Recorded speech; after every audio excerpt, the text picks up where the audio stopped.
Salut, je vais vous parler du film Ninja Turtle, une énième adaptation de la saga Tortue Ninja au cinéma. Le titre du film c'est bien, même en VF, Ninja Turtle. On est donc dans une nouvelle adaptation avec les codes modernes d'aujourd'hui, avec des tortues entièrement faites en images de synthèse. Je pourrais même dire que beaucoup d'images dans le film sont en images de synthèse.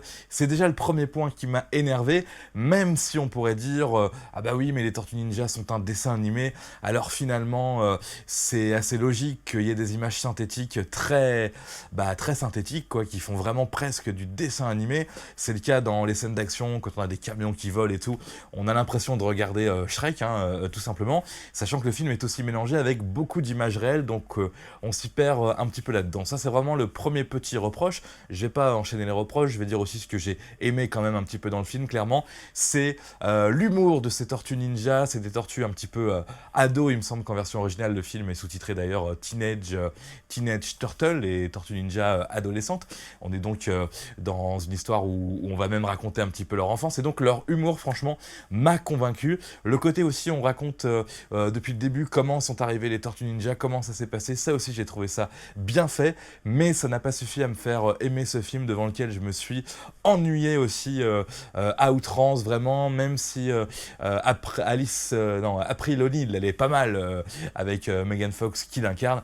Honnêtement, j'ai trouvé le temps très très long. J'ai trouvé tout ce qui arrive un petit peu téléphoné, tout simplement, que ce soit l'intrigue ou les bastons, les scènes d'action qui arrivent.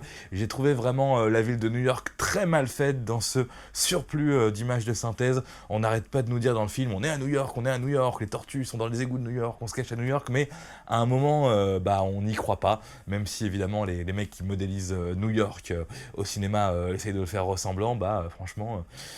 on n'y croit pas du tout. Donc qu'est-ce qui reste de bien dans ce film? Je le disais, l'humour, le fun, le côté cool des Tortues Ninja, mais ça suffit pas à en faire un film incontournable, ça me suffit pas à me convaincre d'aller voir au cinéma la suite que je regarderai plutôt lors de sa sortie en DVD. Donc honnêtement, il y a un sketch par exemple un gag quoi, plutôt qui m'a fait rire dans le film, c'est quand les Tortues Ninja se moquent un petit peu de Batman en faisant une grosse voix comme ça, je fais la voix de Batman.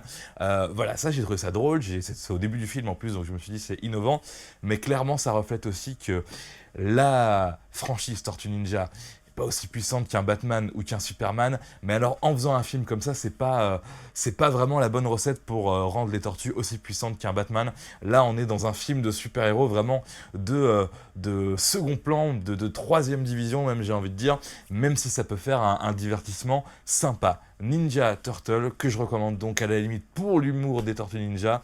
C'est le genre de film qu'on regarde comme ça en faisant autre chose en même temps, tellement on risque de s'ennuyer. Salut!